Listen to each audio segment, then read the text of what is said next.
बिस्मिल्लाहिर्रहमानिर्रहीम। Dear students, welcome to Excellence online education physics class में खुशामदीद। फिजिक्स में chapter number 7 work, energy and power.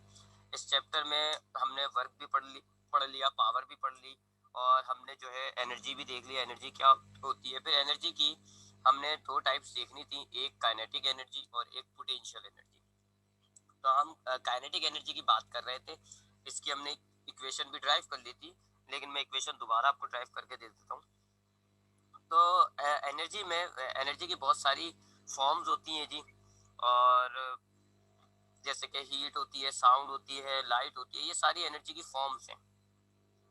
इन तमाम energy की फॉर्म में से हमें इस चैप्टर में दो फॉर्म्स पढ़नी है, एक काइनेटिक एनर्जी और एक पोटेंशियल एनर्जी। काइनेटिक एनर्जी के बारे में आपको बताया था कि अगर एक ऑब्जेक्ट मोशन के अंदर होता है तो उसमें एक एनर्जी मौजूद होती है, और उस एनर्जी को जो उसके मोशन की वजह से आ रही होती है, उस एनर्जी को हम काइनेटिक एनर्जी कहते हैं।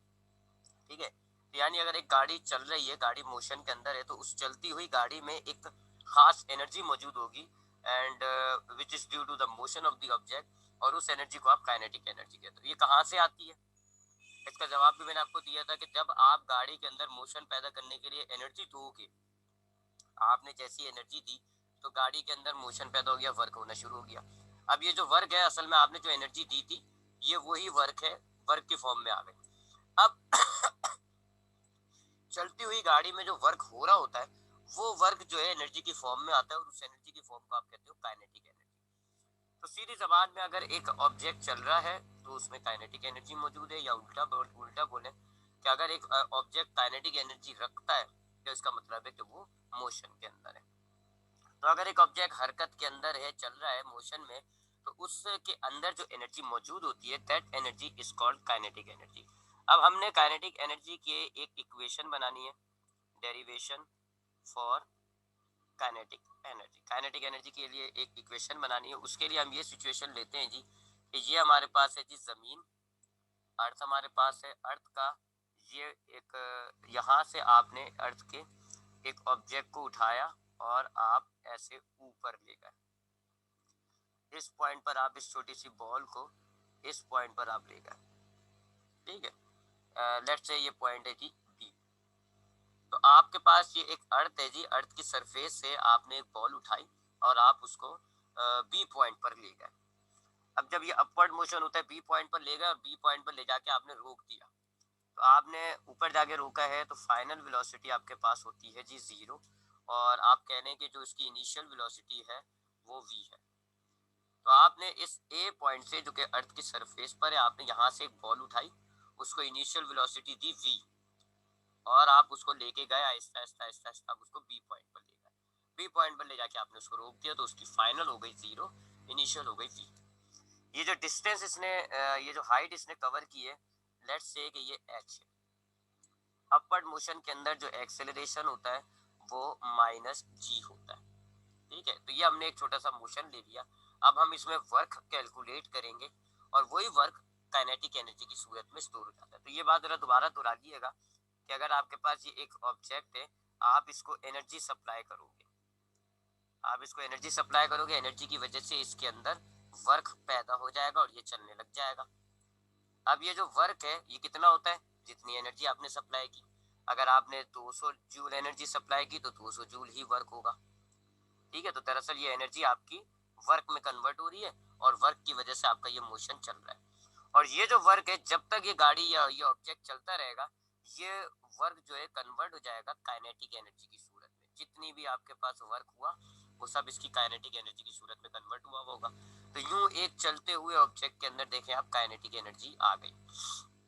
तो अगर आप एक गाड़ी को चलाने के लिए जो आप हीट एनर्जी प्रोवाइड करते हो, वो इनिशियल एनर्जी है, उसकी वजह से उस ऑब्जेक्ट में वर्क पैदा हो जाता है। जितनी एनर्जी सप्लाई की उतना वर्क आ गया, और फिर यही वर्क कन्वर्ट हो जाएगा उस ऑब्जेक्ट की काइनेटिक एनर्जी में। जब तक ये चलता रहेगा काइनेटिक एनर्जी है, जब ये रुक जाएगा तो ये एक दूसरी फॉर्म में हो जाता है, ठीक। तो ये मैंने आपको थोड़ा सा रिपीट करना था, ये आपको बता दिया। अब जरा इक्वेशन की तरफ वापस आते हैं। हमारे पास जमीन पर ए पॉइंट पर एक बॉल रखी हुई थी, हमने उसको उठाया और बी पॉइंट पर ले गए। इस दौरान जो बॉल को आप जब लेके जा रहे थे, तो बॉल की जो वेलोसिटी थी, यानी इनिशियल वेलोसिटी, वो v थी, और आखिर में बी पॉइंट पर आपने ले जाके उसको रोका है, लिहाजा फाइनल 0। जो हाइट इसने कवर की है वो h है, और अपवर्ड मोशन में जो एक्सेलरेशन होता है वो माइनस g होता है। सबसे पहले आप क्या करें जी, सेकंड इक्वेशन और थर्ड इक्वेशन लें जी, 2as is equal to vf² minus vi²। ये इक्वेशन लें और इसमें से हमें हाइट निकालनी है, ये निकालनी है हाइट। तो सबसे पहले हम वेरिएबल्स डाल देते हैं। एक्सेलरेशन देगा हमारे पास कितना है, माइनस जी। डिस्टेंस कितना कवर किया है जी, डिस्टेंस इसने कवर किया है h, जो हमें मालूम करना है। फाइनल देखें कितनी है जी, 0² माइनस उसके बाद इनिशियल है, तो देखिए इनिशियल कितनी है v, तो ये v² वैल्यूज डाल। अब सॉल्व करते हैं जी, ये आपकी साइड जो हो जाएगी -2gh। ये 0² तो बेकार होगा, 0² का तो कोई मतलब ही नहीं हुआ, -v² बचा है यहाँ पर। ये आपने माइनस से माइनस काट दिया, और अब ये 2g मल्टीप्लाई हो रहा है, इसको दूसरी तरफ ले जाए डिवाइड हो जाएगा, तो h is equal to v² divided by 2g। ये हमारे पास जो है हाइट का आप कह लें एक वैल्यू आ गई, एक फॉर्मूला आ गया। अब आप क्या करें जी, अब आप वर्क कैलकुलेट करें। आपने ये जो बॉल को ए से बी लेके गए हो, तो इस दौरान कितना वर्क हुआ है, वर्क कैलकुलेट करना है। वर्क का फॉर्मूला होता है एफ डी कॉस थीटा।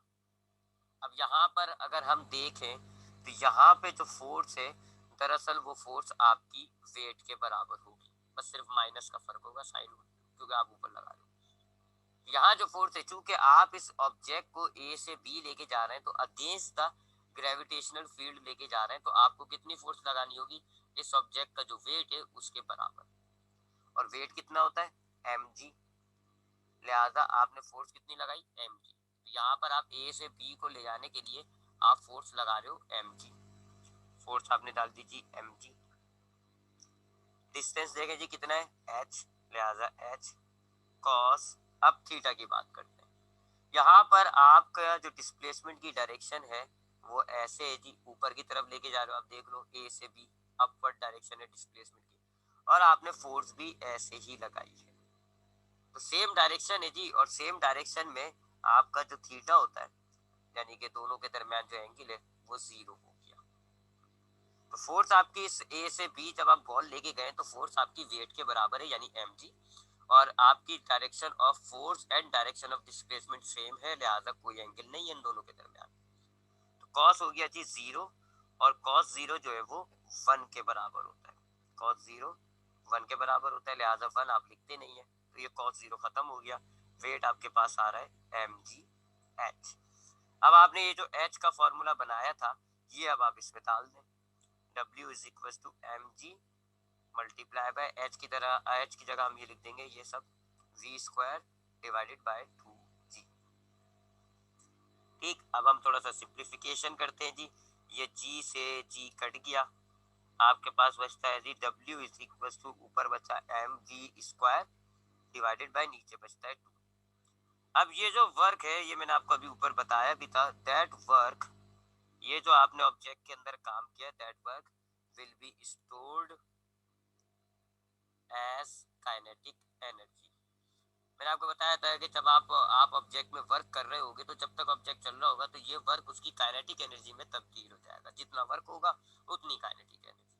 लिहाजा ये वर्क आपने किया है जी mv²/2, और यही इसकी काइनेटिक एनर्जी में कन्वर्ट हो जाएगा। तो काइनेटिक एनर्जी का जो है फॉर्मूला वो यही बन गया जी, mv²/2। अब इसको हम सही तरीके से लिखेंगे, तो नंबर्स हम अलग से लिख देते हैं। mv के साथ कोफिशिएंट कुछ भी नहीं लिखा हुआ, तो 1 हो गया, 1/2 mv²। ये आपके पास काइनेटिक एनर्जी का फॉर्मूला आ गया। तो जब आपने ऑब्जेक्ट को जब आप ए से बी लेके गए हैं, तो इस दौरान आपने कितना वर्क किया, mv²/2, और यही वर्क काइनेटिक एनर्जी की सूरत में स्टोर हो जाता है बॉडी के अंदर, लिहाजा यही वर्क जो है mv²/2, ये इसकी काइनेटिक एनर्जी बन गया। तो जब आप एक ऑब्जेक्ट को ए से बी लेके जाएंगे, आप एनर्जी प्रोवाइड करेंगे, उस एनर्जी की वजह से वर्क होगा, और जब तक ये गाड़ी, ये ऑब्जेक्ट चलता रहेगा, ये वर्क उसकी काइनेटिक एनर्जी की शक्ल में स्टोर हो जाएगा। तो हमने जितना वर्क किया होता है वही उस ऑब्जेक्ट की काइनेटिक एनर्जी बन जाती है। तो इस एग्जांपल में हमने v²/2 जितना वर्क किया था, ये इसकी काइनेटिक एनर्जी बन गया। तो ये काइनेटिक एनर्जी होता है जो इस चैप्टर में हमें पहले पढ़नी थी। काइनेटिक एनर्जी क्या है कि जब ऑब्जेक्ट चल रहा होता है तो उसमें एक एनर्जी डेवलप हुई होती है, that energy is called kinetic energy. ये क्यों डेवलप होती है? क्योंकि जब आप ऑब्जेक्ट को मूव कर रहे हो, जाहिर बात है आप वर्क कर रहे हो, फोर्स लगा रहे हो, डिस्टेंस तय कर रहा है, वो वर्क हो रहा है, और वही वर्क उसकी एनर्जी बन के स्टोर हो जाता है। कल हमने इस पे बड़ी देर तक बात की थी कि एनर्जी से वर्क बनता है, वर्क से एनर्जी बनती है। आप जितनी एनर्जी लगाओगे उतना वर्क, जितना वर्क होगा उतनी एनर्जी। तो जब एक ऑब्जेक्ट चल रहा होगा तो उसमें होने वाला वर्क उसकी काइनेटिक एनर्जी बन जाता है। ऐसे आपकी चलती हुई ऑब्जेक्ट के अंदर काइनेटिक एनर्जी पैदा हो रही है, और काइनेटिक एनर्जी अगर किसी ऑब्जेक्ट में मौजूद है, इसका मतलब होगा वो ऑब्जेक्ट चल रहा है। या उल्टा बोल दे आप इसको कि अगर एक ऑब्जेक्ट चल रहा है तो उसमें काइनेटिक एनर्जी होगी। और काइनेटिक एनर्जी का आपने फॉर्मूला भी ड्राइव कर लिया, कितना है जी, 1/2 mv²। अब हम बात करते हैं दूसरी टाइप की एनर्जी की, जिसको हम कहते हैं potential energy. Potential energy, potential word जो है पोजीशन से निकला है, और ये होती क्या है जी, energy in an object due to its position, due to its position. एक ऑब्जेक्ट की जो पोजीशन होती है, यानी जो जगह होती है, जिस जगह वो मौजूद होता है, उस एक ऑब्जेक्ट की जो पोजीशन होती है, जो जगह होती है, उस जगह की वजह से, उस जगह की वजह से भी उस ऑब्जेक्ट में एक एनर्जी मौजूद होती है, and that energy is called potential energy. Her object, आपको पता है जी, हर ऑब्जेक्ट एक ना एक पोजीशन पर मौजूद है, ज्यादा हर ऑब्जेक्ट के अंदर ये पोटेंशियल एनर्जी मौजूद है। मिसाल के तौर पे इसकी मिसाल मैं दूंगा ये जी, कि ये आपके पास एक ग्लास है जी, अभी ये इस ए पोजीशन पर मौजूद है। मैंने आपको क्या कहा है, अगर ऑब्जेक्ट किसी भी पोजीशन में होता है तो उसके अंदर एनर्जी मौजूद होती है। तो अगर गिलास इस ए पोजीशन पर मौजूद है तो इसके अंदर एक एनर्जी मौजूद होगी। ठीक है, आपने इस गिलास को लेके गए, आप इस हाइट पर पहुंचा गए, और अब आपने गिलास को रख दिया इस बी पोजीशन पे। अब बी पोजीशन में भी एक एनर्जी मौजूद होगी, यहाँ बस फर्क होगा कि यहाँ ज्यादा होगी, यहाँ कम होगी। तो आप देख रहे हैं, अगर आप गिलास को उठा के इस सी पॉइंट पर ले जाए तो सी पॉइंट पर भी इसके अंदर एनर्जी स्टोर हुई भी होगी। तो ऑब्जेक्ट आपका जिस पोजीशन पे होता है, उस पोजीशन के एतबार से उस ऑब्जेक्ट में एक एनर्जी मौजूद होती है, and that energy is called potential energy. वजह क्या होती है, जब हम अभी इसकी टाइप्स पढ़ेंगे तो उसमें मैं आपको बताऊंगा।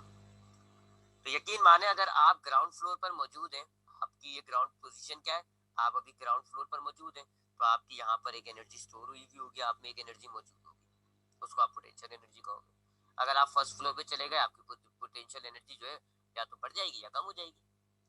अगर आप अपनी पोजीशन चेंज करते हैं, अगर आप ए पोजीशन पर हैं, आपके अंदर पोटेंशियल एनर्जी मौजूद है, आप ए से बी चले गए, आपकी पोटेंशियल एनर्जी या तो कम हो जाएगी या ज्यादा हो जाएगी, लेकिन रहेगी। बी से सी चले गए, आपकी पोटेंशियल एनर्जी या तो प्लस हो जाएगी या माइनस हो जाएगी, लेकिन आपकी पोजीशन की वजह से आप में एक एनर्जी मुस्तकिल स्टोर रहती है।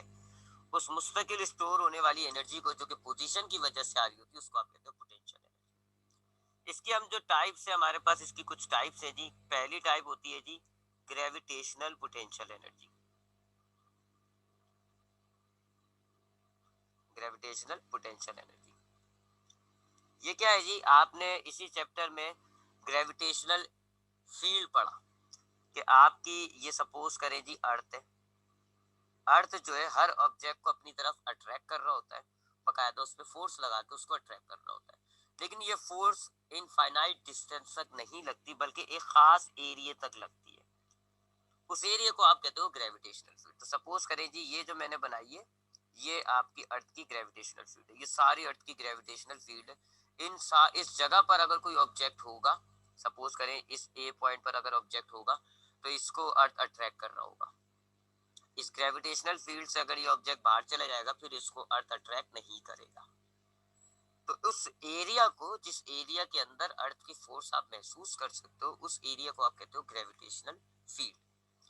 अच्छा, अब ये ग्रेविटेशनल फील्ड है जी, सपोज करें आपके पास ए पॉइंट पर एक ऑब्जेक्ट है, थोड़ा सा नीचे कर लेते हैं सेम पॉइंट को। ए पॉइंट है, ये ए पॉइंट आपके पास, यहाँ एक ऑब्जेक्ट मौजूद है, आप इसको उठा के ट्रेवल कर गए ग्रेविटेशनल फील्ड के अंदर और आप इसको ए से लेकर आ गए बी के अंदर, पोजीशन चेंज हो गई।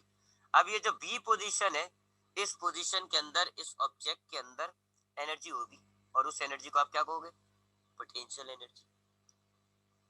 और ये पोटेंशियल एनर्जी आ रही है ग्रेविटेशनल फील्ड के अंदर, लिहाजा इस पोटेंशियल एनर्जी को आप कहोगे ग्रेविटेशनल पोटेंशियल एनर्जी। आज की व्यू है, आपने जाहिर बात है इस ए पॉइंट से आपने जब ऑब्जेक्ट को मूव किया बी पॉइंट पर ले गए तो आपने किया वर्क। ये वर्क जब आप बी पॉइंट पर ऑब्जेक्ट को लाके रोक दोगे, ये वर्क इसकी पोटेंशियल एनर्जी में कन्वर्ट हो जाएगा और इसका पोटेंशियल एनर्जी बढ़ जाएगा। ठीक, तो याद रखें पोटेंशियल एनर्जी क्या है, हर ऑब्जेक्ट की पोजीशन के एतबार से जिस जगह वो मौजूद है उसके अंदर एक एनर्जी स्टोर हुई होती है। उस पोजीशन की वजह से उसके अंदर जो एनर्जी स्टोर है उस एनर्जी को आप कहते हो पोटेंशियल एनर्जी। क्यों है ये स्टोर, क्योंकि जाहिर बात है आप कहीं से उठ के कहीं पर आए हो, एक पोजीशन से आप उठे दूसरी पोजीशन पे आप आए हो, तो जब आप ए से बी पर आ रहे हो तो इस दौरान आपको करना पड़ा वर्क, और वर्क एनर्जी की शक्ल इख्तियार कर लेता है। तो ये जो वर्क आपने ए पॉइंट से बी पॉइंट पर आने के दौरान किया, ये वर्क आपके अंदर स्टोर हो गया। उस गिलास की जरा एग्जांपल लें, गिलास आपका जमीन पर मौजूद है, ये जमीन है जी ए पॉइंट, इसमें एनर्जी स्टोर हुई हुई होगी, जाहिर बात है क्योंकि आपने कहीं से गिलास को लाके रखा है, किसी किचन वगैरह से आपने गिलास को लाके जब यहाँ रखा तो इस दौरान आपने इस गिलास पे किया वर्क, वो वर्क इसकी एनर्जी बन के स्टोर हो गया और वो कहलाती है इसकी पोटेंशियल एनर्जी एट पॉइंट ए। अब आप गिलास को उठाते हैं और ऊपर पहली फ्लोर पे ले जाकर के रख देते बी पॉइंट पर। अब यहाँ बी पॉइंट पर भी इसकी एक पोजीशन है तो यहाँ पर भी इसकी पोटेंशियल एनर्जी होगी और ज्यादा होगी, ज्यादा होगी। क्यों, क्योंकि आपके इस ए पे पहले से इसमें पोटेंशियल एनर्जी मौजूद थी, ये आपने कुछ एक्स्ट्रा वर्क इस पे कर दिया, तो जब आप बी पॉइंट पर इस ऑब्जेक्ट को ले गए तो इसकी ये जो वर्क है ये इसकी पोटेंशियल एनर्जी बन के स्टोर हो गया।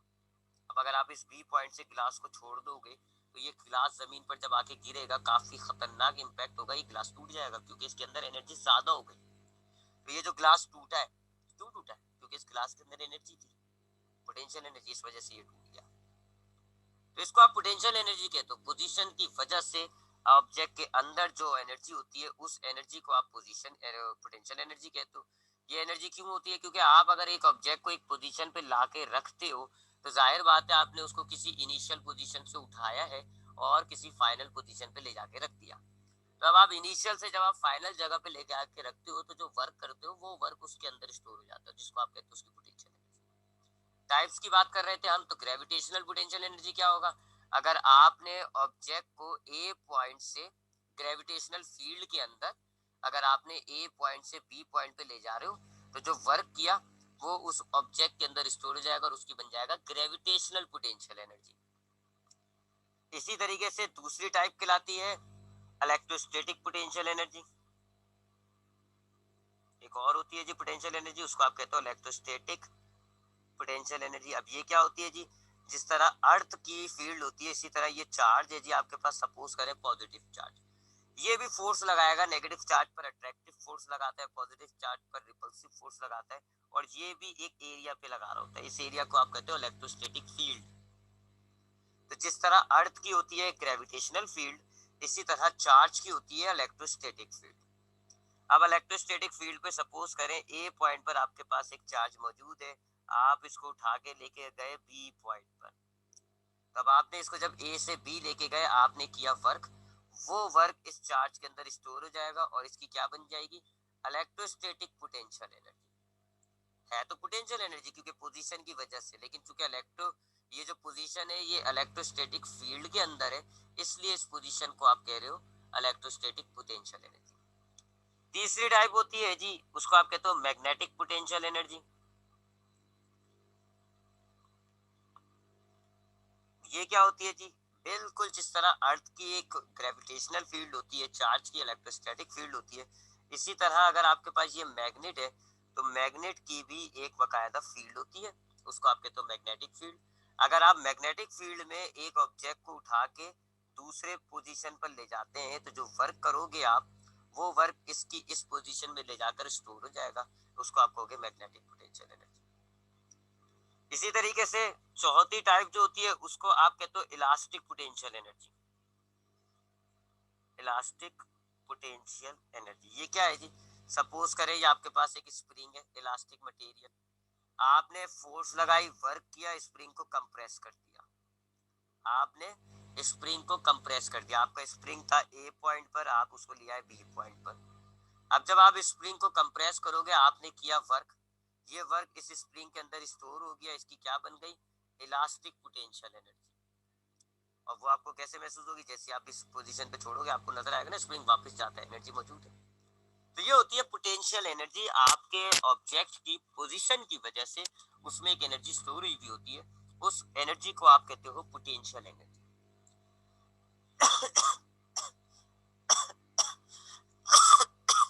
अच्छा, तो ये होता है पोटेंशियल एनर्जी। पोटेंशियल एनर्जी क्या है कि आपकी ऑब्जेक्ट जो है अगर किसी पोजीशन पर मौजूद होता है, तो वो भले रुका हुआ हो, अब भी उसके अंदर एक एनर्जी स्टोर हुई होगी, और उस एनर्जी को आप कहते हो पोटेंशियल एनर्जी। अब अगर ये पोजीशन जो है जिस पॉइंट पर आप बात कर रहे हो, वो पोजीशन ग्रेविटेशनल फील्ड में, तो ये हो जाएगी ग्रेविटेशनल पोटेंशियल एनर्जी। अगर वो पॉइंट इलेक्ट्रोस्टैटिक फील्ड में है, तो ये हो जाएगी इलेक्ट्रोस्टैटिक पोटेंशियल एनर्जी। अगर वो पॉइंट मैग्नेटिक फील्ड में है, तो ये हो जाएगी मैग्नेटिक पोटेंशियल एनर्जी। और अगर वो पॉइंट स्प्रिंग के अंदर है, तो ये हो जाएगी इलास्टिक पोटेंशियल एनर्जी। ठीक, तो पोटेंशियल एनर्जी क्या है? अगर आपके पास ऑब्जेक्ट ए से बी पे जा रहा है, तो बी पे, उस बी पोजीशन पे उसके अंदर एक एनर्जी स्टोर होगी। अब जरा यहाँ गाड़ी की एग्जांपल लेते हैं ताकि हमें कन्वर्सेशन भी समझ में आ जाए। ये सपोज करें जी गाड़ी है, आपने उसको हीट एनर्जी दी, आपने इसको हीट एनर्जी दी। हीट एनर्जी की वजह से इसके अंदर वर्क पैदा हो जाएगा, और वर्क की वजह से ये मोशन में आ जाएगा। मोशन की वजह से इसके अंदर आ जाएगी काइनेटिक एनर्जी। जब तक ये चलता रहेगा काइनेटिक एनर्जी मौजूद है। सपोज करें ये इस बी पॉइंट पर लाके रुक गया, बी पॉइंट पर आकर ये रुक गया, तो अब ये जो काइनेटिक एनर्जी है जो कि वर्क की वजह से बनी है, और वर्क इस इनपुट एनर्जी की वजह से बना है, ये आखिर में इसके अंदर पोटेंशियल एनर्जी बन के स्टोर हो जाएगा। तो हुआ क्या? आपने 2000 जूल हीट एनर्जी दी, उससे तैयार हुआ 2000 जूल वर्क। जब तक चल रहा था ये 2000 जूल जो है काइनेटिक एनर्जी की शक्ल में था, जब रुक गया तो 2000 जूल जो है वो पोटेंशियल एनर्जी की सूरत में हो गया। तो आप देख लें जी, ए और बी पोजीशन पे ऑब्जेक्ट भले आगे रुक गया, अब भी इसके अंदर एक एनर्जी मौजूद है जिसको आप पोटेंशियल एनर्जी कहते हैं। तो ये पोटेंशियल एनर्जी होता है। अब हम इसकी इक्वेशन को ड्राइव करेंगे, इसका फॉर्मूला बना लेते हैं। मैं जरा दोबारा रिपीट करूं, पोटेंशियल एनर्जी क्या है कि अगर आपके पास एक ऑब्जेक्ट एक पोजीशन पर मौजूद है, रुका हुआ है, स्टिल उस ऑब्जेक्ट के अंदर एक एनर्जी मौजूद होगी, और उस एनर्जी को आप कहते हो पोटेंशियल एनर्जी। ये कैसे आई? आपने इस ऑब्जेक्ट को किसी पोजीशन से उठा के इस पोजीशन पे रखा हुआ है, तो जिस पोजीशन पे आपने रखा है, जाहिर बात है इस पोजीशन पे लाने के लिए आपको ऑब्जेक्ट पर वर्क करना पड़ा है। वही वर्क इस ऑब्जेक्ट के अंदर पोटेंशियल एनर्जी बन के स्टोर हुआ है। अब अगर आपने इस ऑब्जेक्ट को ए से बी मूव किया है ग्रेविटेशनल फील्ड में, तो वो ग्रेविटेशनल पोटेंशियल एनर्जी होगा। मूव किया है इलेक्ट्रोस्टैटिक फील्ड में, तो इलेक्ट्रोस्टैटिक पोटेंशियल एनर्जी होगा। मैग्नेटिक फील्ड में मूव किया है तो मैग्नेटिक पोटेंशियल एनर्जी होगा। और अगर ऑब्जेक्ट आपका एक स्प्रिंग है और स्प्रिंग के दो पॉइंट है, तो फिर उसको आप कहते हो इलास्टिक पोटेंशियल एनर्जी। पहले ग्रेविटेशनल पोटेंशियल एनर्जी की इक्वेशन बना लेते हैं। बहुत ही आसान है जी। सपोज करें आपके पास ऑब्जेक्ट था ए पॉइंट पर, आप इसको उठाकर ले गए दूसरे पॉइंट पर, बी पॉइंट पर। बी पॉइंट पर आपने इसको ले जाकर रोक दिया, बी पॉइंट पर आपने रोक दिया। अब ए से बी जो आपने वर्क किया, वही वर्क इसके अंदर पोटेंशियल एनर्जी बन के स्टोर हो जाएगा। क्योंकि ये ग्रेविटेशनल फील्ड के अंदर है ये पॉइंट, तो वो ग्रेविटेशनल पोटेंशियल एनर्जी होगा। तो ये एग्जांपल हमने लिए, ए पॉइंट पर ऑब्जेक्ट है, मैंने उस पर वर्क किया, वर्क की वजह से ये ऑब्जेक्ट उठ के बी पॉइंट पर आ गया। अब ये जो वर्क है, यही फिर इसकी पोटेंशियल एनर्जी बन के इस बी पॉइंट पे स्टोर हो जाएगा। वर्क का फॉर्मूला क्या होता है जी? F D cos theta. यहाँ पे ये ग्रेविटेशनल फील्ड है, हमने काइनेटिक एनर्जी वाले फॉर्मूले भी डिस्कस किया था कि ग्रेविटेशनल फील्ड में जो आप फोर्स लगाते हो वो वेट के बराबर होती है, और वेट का फॉर्मूला होता है एम जी। तो फोर्स कितनी हो गई? M G. सपोज करें जी ये ए से बी जो हाइट है एच है, लिहाजा डिस्टेंस कितना तय किया है h। और डायरेक्शन भी देख ले जी, ऑब्जेक्ट आपका ए से भी ऐसे गया है, ये डिस्प्लेसमेंट की डायरेक्शन है, और फोर्स भी जाहिर बात है आपने ऐसे लगाई है, तो थीटा कितना हो गया 0, लिहाजा कॉस 0 हो गया। कॉस 0 जो है वो 1 के बराबर होता है, लिहाजा वर्क कितना हो गया mg। और यही वर्क एट पॉइंट बी, जब ऑब्जेक्ट बी पॉइंट पर गया होगा तो ये वर्क जो है वो उसकी स्टोर हो जाएगा उसके अंदर एज इट्स पोटेंशियल एनर्जी। तो पोटेंशियल एनर्जी कितनी हो गई mgh। ये पोटेंशियल एनर्जी का फॉर्मूला हो गया, ठीक है जी। तो ये पोटेंशियल एनर्जी का फॉर्मूला हो गया। अब हमने एक और छोटी सी डेरिवेशन करनी है इलास्टिक पोटेंशियल एनर्जी की। इलास्टिक पोटेंशियल एनर्जी की भी एक डेरिवेशन कर लेते हैं जी।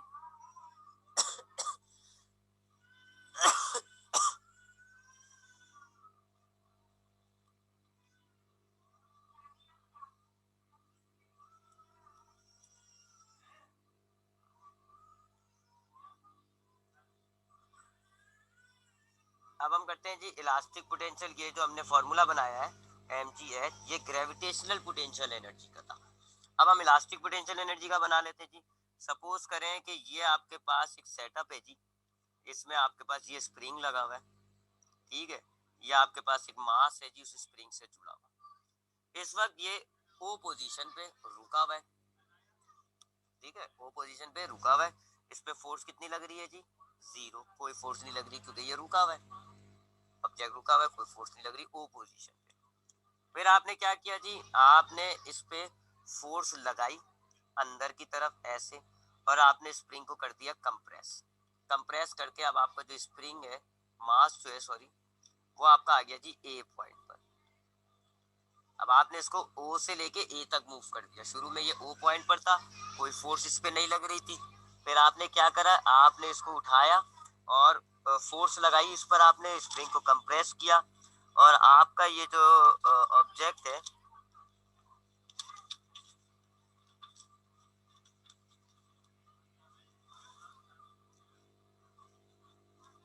एक मिनट रुकिएगा जरा, मैं अपना वो नेट का चेक कर लूँ, नेट अगर अटक रहा है।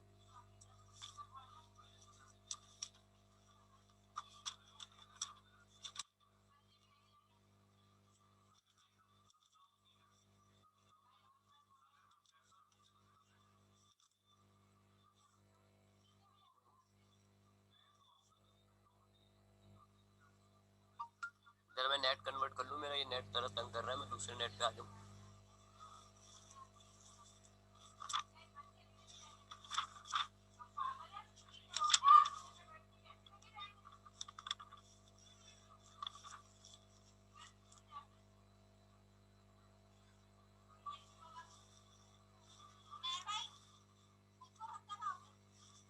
लेट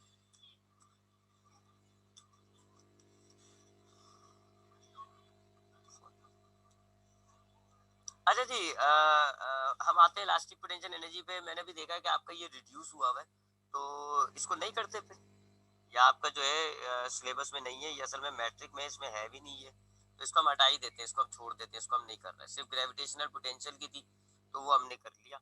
अब एक और छोटा सा टॉपिक रह गया, बस वो मैं आपको पढ़ाता हूँ, ये फिर हमारा चैप्टर खत्म हो जाएगा। तो हमने पोटेंशियल एनर्जी भी देख लिया, काइनेटिक एनर्जी भी देख ली। काइनेटिक एनर्जी क्या है, अगर ऑब्जेक्ट चल रहा होता है तो मोशन की वजह से उसके अंदर जो एनर्जी होती है उसको आप कहते हो काइनेटिक एनर्जी। फॉर्मूला याद रखिएगा उसका 1/2 mv²। और पोटेंशियल एनर्जी क्या होता है, अगर ऑब्जेक्ट रुका हुआ है एक पोजीशन पे है तो उस पोजीशन में भी उसके अंदर एक एनर्जी स्टोर हुई भी होती है, उसको आप कहते हो काइनेटिक है पोटेंशियल एनर्जी। और फिर मैंने आपको ये भी बताया कि पोटेंशियल एनर्जी काइनेटिक एनर्जी में कन्वर्ट होती, गाड़ी चल रही है, जब तक चल रही है काइनेटिक एनर्जी, जब रुक गई पोटेंशियल एनर्जी में कन्वर्ट हो जाता है, ठीक है। जब तक आपने गाड़ी चला रहे हो काइनेटिक एनर्जी, जहाँ रुकती तो वो सारी काइनेटिक एनर्जी उसकी पोटेंशियल एनर्जी में कन्वर्ट हो जाती है। अब हमने करना ये है, हमें जो law of conservation of energy है उसको प्रूफ करना है। Law of conservation of energy जो है उसको हमें प्रूफ करना है। ये लॉ मैंने आपको एनर्जी के साथ साथ पढ़ाया था कि energy can neither be created not destroyed but it can change it's form. कि एनर्जी जो है ना आप बना सकते हैं ना आप खत्म कर सकते हैं, हाँ आप उसकी शक्ल तब्दील कर सकते हैं। तो अब हम एक एग्जांपल ले रहे हैं जी। सपोज करें हमारे पास ये एक पॉइंट है, जमीन है जी, और ये जमीन में ग्रेविटेशनल फील्ड के अंदर एक पॉइंट है लेट्स से ये ए पॉइंट है, आपके पास यहाँ पर एक ऑब्जेक्ट रखा हुआ है, इस जगह पर आपके पास एक ऑब्जेक्ट रखा हुआ है ए पॉइंट पर, ठीक है जी। ये एक अपने एग्जाम्पल ले रहे हैं। ये पॉइंट जो है आपका जमीन से कितना दूर है जी, कितनी हाइट है ये h। अब चूंकि ये रुका हुआ है, ये ए पॉइंट पर ऑब्जेक्ट रुका हुआ है, तो इसकी वेलोसिटी कितनी हो जाएगी जी, 0, ठीक है। और इसकी हाइट आप देखिए, आपको नजर आ रहा है हाइट इसकी h है। तो अब हम पहले ए पॉइंट लेते हैं जी। ए पॉइंट पे देखते हैं कि इस ऑब्जेक्ट के अंदर टोटल एनर्जी कितनी होगी at point A. A point पर अब हम देखेंगे इसके अंदर कितनी एनर्जी है इस ऑब्जेक्ट के अंदर। सबसे पहले हम इसकी काइनेटिक एनर्जी की बात कर लेते हैं। तो काइनेटिक एनर्जी का फॉर्मूला होता है 1/2 mv²। और आप देख रहे हैं, मैंने आपको बताया है, चूंकि ये ऑब्जेक्ट रुका हुआ है, ए पॉइंट पर रुका हुआ है, तो इसकी क्या वेलोसिटी होगी, कोई वेलोसिटी नहीं होगी, 0। लिहाजा काइनेटिक एनर्जी इसकी कितनी हो जाएगी, 1/2 m, और v की जगह आ जाएगा 0। 0 से जब आप ये सब मल्टीप्लाई करोगे आंसर 0 आ जाएगा। तो काइनेटिक एनर्जी इस ए पॉइंट पर ऑब्जेक्ट में नहीं है। और वैसे भी आप देख ले, ऑब्जेक्ट रुका हुआ है, रुके हुए ऑब्जेक्ट में काइनेटिक एनर्जी नहीं होती, चलते हुए ऑब्जेक्ट में होती है। तो यहाँ ए पॉइंट पर इसके अंदर कोई काइनेटिक एनर्जी नहीं है। Why? Because they have no velocity, kinetic energy नहीं है। अब हम इसकी पोटेंशियल एनर्जी निकालते हैं जी। ए पॉइंट पर पोटेंशियल एनर्जी का फॉर्मूला होता है mgh। हाइट इसमें है, देखें आप, हाइट है, इसने डिस्टेंस तय किया हुआ है, लिहाजा इसके अंदर पोटेंशियल एनर्जी होगी कितनी, mgh। तो इसके अंदर ए पॉइंट पर काइनेटिक एनर्जी 0 है, पोटेंशियल एनर्जी इसकी है mgh। तो अब हम टोटल एनर्जी कर लेते हैं इसकी। टोटल एनर्जी आप कैसे निकालते हैं, दोनों एनर्जी प्लस कर लें, kinetic energy plus potential energy. Kinetic energy इसकी 0 है, पोटेंशियल एनर्जी इसकी mgh है, लिहाजा इसकी टोटल एनर्जी पॉइंट ए पर कितनी हो गई, mgh। तो ए पॉइंट पर इसकी टोटल एनर्जी आ रही है mgh। काइनेटिक एनर्जी इसकी नहीं है, 0 है, क्योंकि ये ऑब्जेक्ट रुका हुआ है, इसकी कोई वेलोसिटी नहीं है, लिहाजा कोई काइनेटिक एनर्जी नहीं है। हाँ, पोटेंशियल एनर्जी इसमें मौजूद है, कितनी, mgh, क्योंकि इसने एक हाइट तय की हुई है, एक पोजीशन पर है, पोटेंशियल एनर्जी यहाँ पर मौजूद होगी।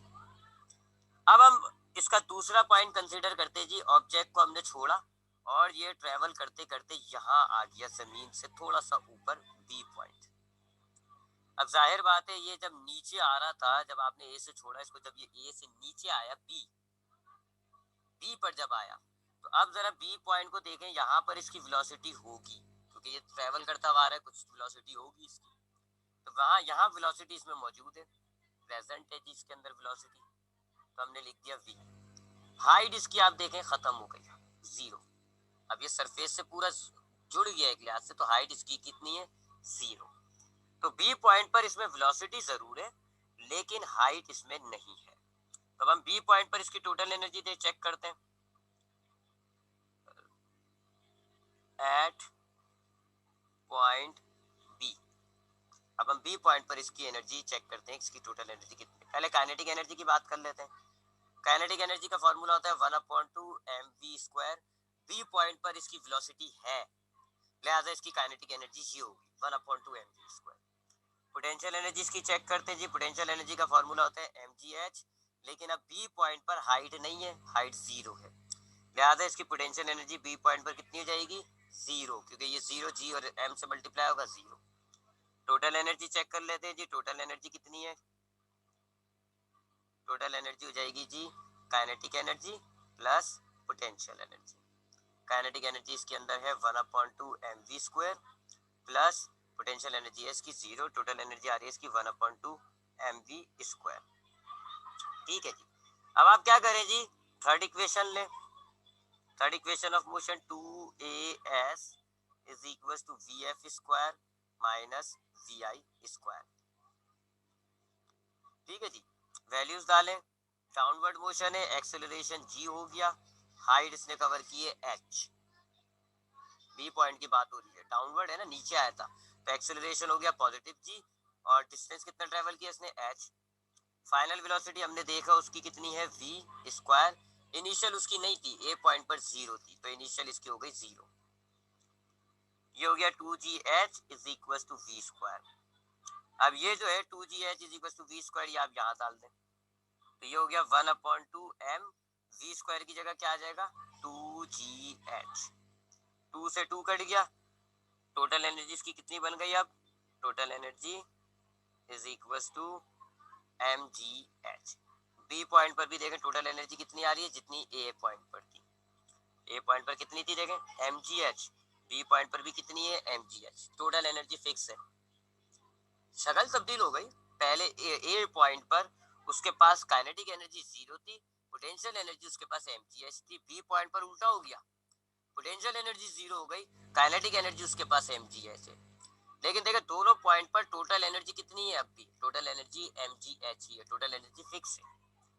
अब हम क्या करते हैं जी, एक तीसरा पॉइंट ले लेते हैं यहाँ डायग्राम में, ये पॉइंट ले लेते हैं सी पॉइंट। ऑब्जेक्ट आपका ट्रेवल करते करते सपोज करें सी पॉइंट पर आ गया। अब जब ये ट्रेवल करते करते सी पॉइंट पर आया है तो ये डिस्टेंस आप ले लें x, और ये जो डिस्टेंस है ये हो जाएगा h माइनस x, ठीक है। अब हम सी पॉइंट को यहीं पर ही सॉल्व कर लेता हूं मैं, ताकि डायग्राम मेरे नजदीक नजदीक रहे। एट पॉइंट सी पॉइंट पर हम पहले इसकी पोटेंशियल काइनेटिक एनर्जी निकालते हैं, फिर हम इसकी पोटेंशियल एनर्जी निकालेंगे। तो पहले हम सी पॉइंट पर इसकी काइनेटिक एनर्जी निकाल लेते हैं।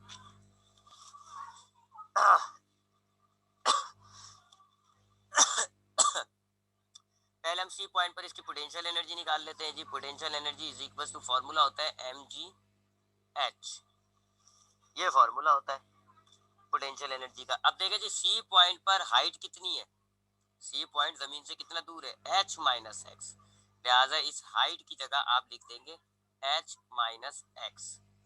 सॉल्व करें जी, mg h से भी मल्टीप्लाई करते हैं x से भी, तो ये हो जाएगा mgh माइनस mgx। ये आ रही है जी सी पॉइंट पर पोटेंशियल एनर्जी। अब हम काइनेटिक एनर्जी निकालते हैं जी। सी पॉइंट पर काइनेटिक एनर्जी का फॉर्मूला क्या होता है, 1/2 mv स्क्वायर, ठीक है जी। और अभी हमने ये पीछे दिखाया था मैंने आपको, ये सेकंड इक्वेशन लगा के मैंने v स्क्वायर को कितना निकाला था 2gh, तो यहाँ पर हम v स्क्वायर की जगह 2gh लगा देते हैं।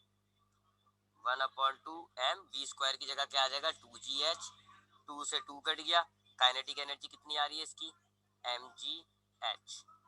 तो ये पोटेंशियल एनर्जी आ रही है सी पॉइंट पर, ये काइनेटिक एनर्जी आ रही है।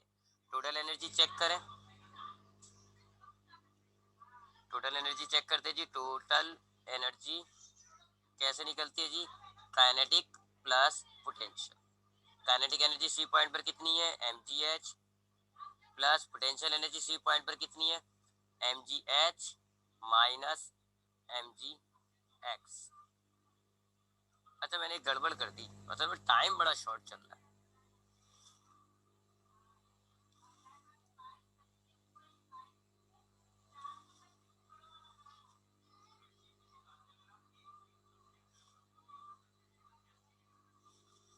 एक मिनट रुकिएगा, मैंने एक गड़बड़ कर दी, लेट मी चेक कहाँ गड़बड़ करी है मैंने।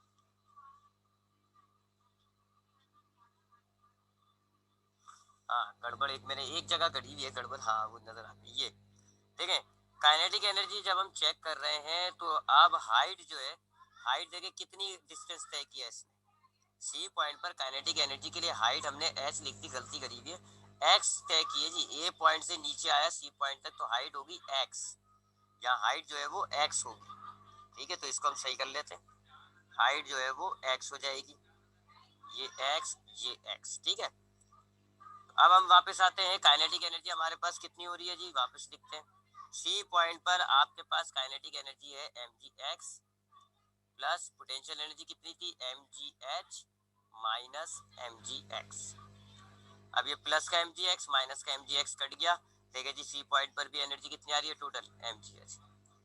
तो चाहे बॉडी आपकी ए पॉइंट पर थी या ए पॉइंट पर थी, टोटल एनर्जी कितनी कैलकुलेट की हमने mgh। बी पॉइंट पर आई तब भी टोटल एनर्जी कितनी है mgh, और सी पॉइंट पर आया टोटल एनर्जी कितनी है अब भी देख लें mgh। तो यानी आपका ऑब्जेक्ट ए से सी आ रहा है, सी से बी आ रहा है, टोटल एनर्जी उसके अंदर जो है काइनेटिक और पोटेंशियल प्लस करके जो बन रही है वो फिक्स है, और इसी को आप law of conservation of energy कहते हैं। क्या हमारे पे 1 मिनट रह गया, तो ये इंशाल्लाह अब हम इस चैप्टर को नेक्स्ट वीक कंटिन्यू करेंगे। कोई सवाल है तो जल्दी से पूछ लेगा, लेस देन अ मिनट रह गया। मैं ये डेरिवेशन आपको नेक्स्ट टाइम दोबारा भी एक दफ़ा रिवाइज करा दूंगा। ये डेरिवेशन सबसे इंपॉर्टेंट होती है, तो मैं इंशाल्लाह आपको नेक्स्ट टाइम जो है सर वो तो डेरिवेशन में छोड़ दी सर, उसको हम कर लें, बेहतर नहीं एप्टीट्यूड